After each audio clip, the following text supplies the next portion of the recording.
If you're a concealed carry holder, retired police officer, you're out there every day carrying a concealed weapon to protect yourself, your family, maybe society in general. You got to make a lifestyle change if you're going to do this every day, and you got to decide how you're going to go armed. You're going to go armed small, large, cover with a vest. There are a lot of different opportunities out there. If you want to discuss this a little bit further, stay tuned. We'll be back in just a minute.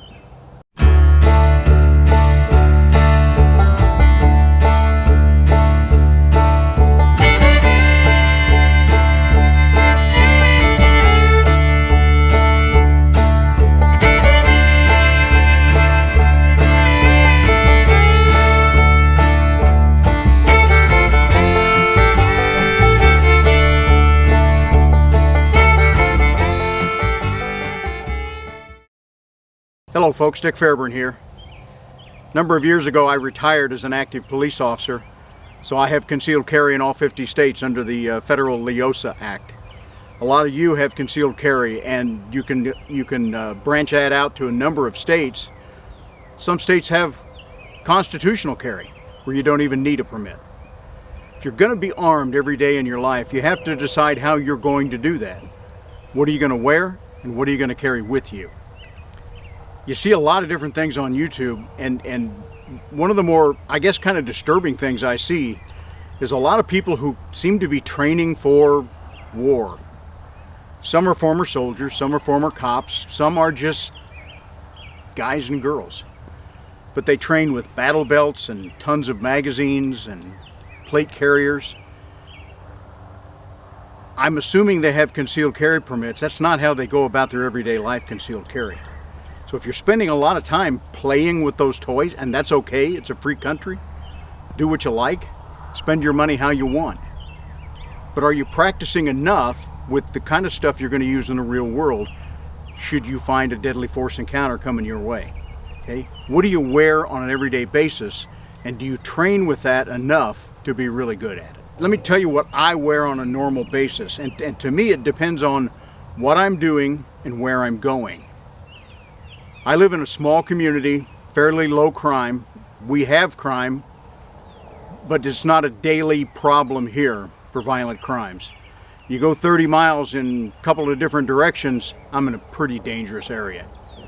Okay, if I'm just running around town, I'm going to be armed because I was a public safety director here for a number of years. If something happens at the Farm King store while I'm there, there's no doubt going to be somebody looking at me going, hey, you used to be the police chief here. What are you going to do about this? Plus, I lived my life as a police officer. I want to do something about it if I can.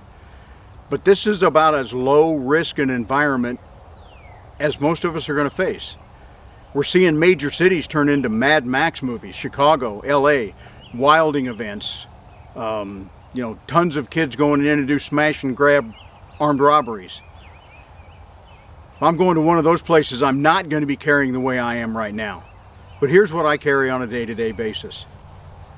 Generally, I have a small pistol in my pocket. This is a Kimber Micro 9. Very small. I can carry it in a pocket holster. This same pocket holster, I use Sticky brand. There are others out there. It will also work as an appendix or even under a shirt. So it's a pretty versatile system that I can move around if I want. So you need some kind of pistol. You need a holster to put it in. Don't carry a pistol without a holster, especially in a pocket. If you got something else in that pocket that can get inside the trigger of a striker fired gun, you're going to get a loud noise when you didn't expect it. I will always have at least one reload for that.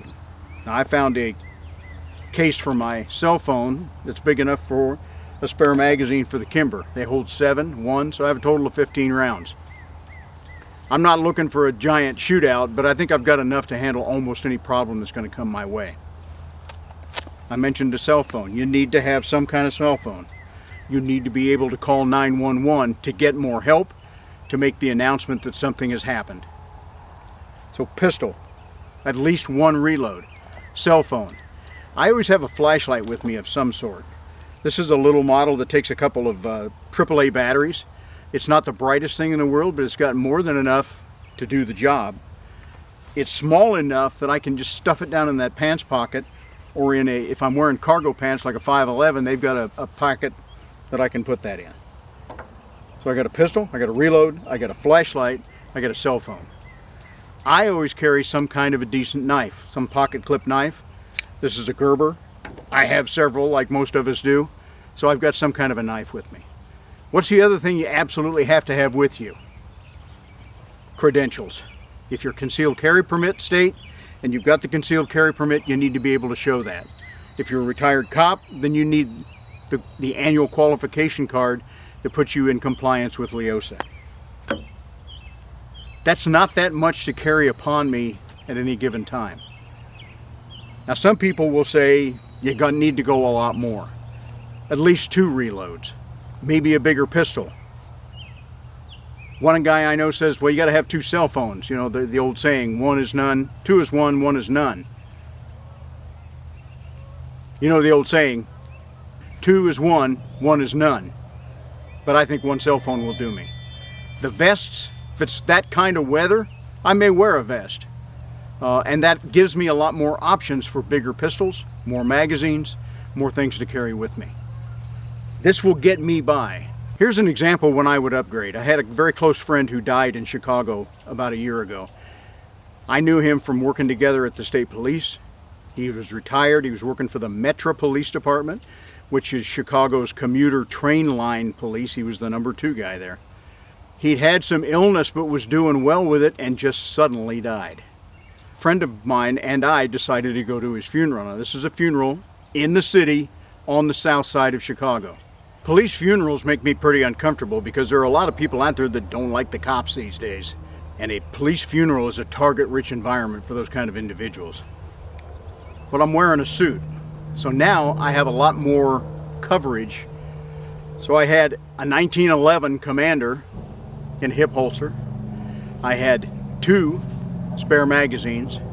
I had the little Kimber placed on the ankle as a backup gun, and with the flashlight and the other stuff you see here. Now I'm going to a dangerous area. Now I'm going to a dangerous event. I'm going to upgrade what I carry. Luckily nothing happened. Metro Police Department anticipated that this was a target-rich environment, so they had a number of cars there, lights running, directing traffic in and out of this funeral home. Unfortunately, that's the way we have to act in the situation we're in this country now. We're seeing our society degrade before our eyes. We're seeing the police held in lower and lower esteem all the time. So it's becoming a defensive kind of situation where you got to be prepared for that.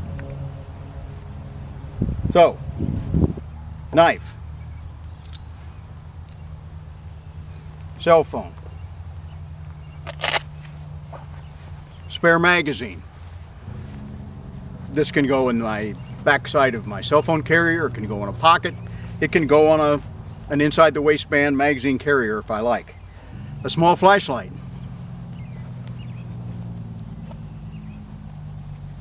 My credentials to prove that I'm legally carrying. In a constitutional state, of course, that becomes a non-issue. And a small pistol in a pocket holster. And whatever kind of pocket holster you use, make sure you do one thing. If you're going to reholster, pull the holster out of the pocket, seat the pistol in, and then go to your pocket. And to those people out there who like to go to all the battle-ready kind of training and play with your ARs and multiple magazines and stuff like that, my buddy Dick Heine, the 1911 pistol smith, he calls those people gun shop commandos. You know, they probably don't have any military background, they probably don't have a police background, but they like to go play. When I was a kid, all the kids in my neighborhood had toy guns or cap guns, and we loved to play Army. It's even more fun when you grow up and you use real guns. But I'm questioning you. Do you practice enough with the realistic carry things to be good at that? If you do, have fun, go play, whatever you want to do. And I'll say something else as a kind of a recruiting move. If you're a young man or woman, you like to do that kind of shooting, you have that kind of gear, the military would love to have you. Law enforcement would love to have you. Instead of being a gun shop commando, how about going and being a real one? This is Dick Fairburn again. Thank you for your time. Be safe out there. Okay, we got them both here now. You ready? Bud got one. Ginger got one.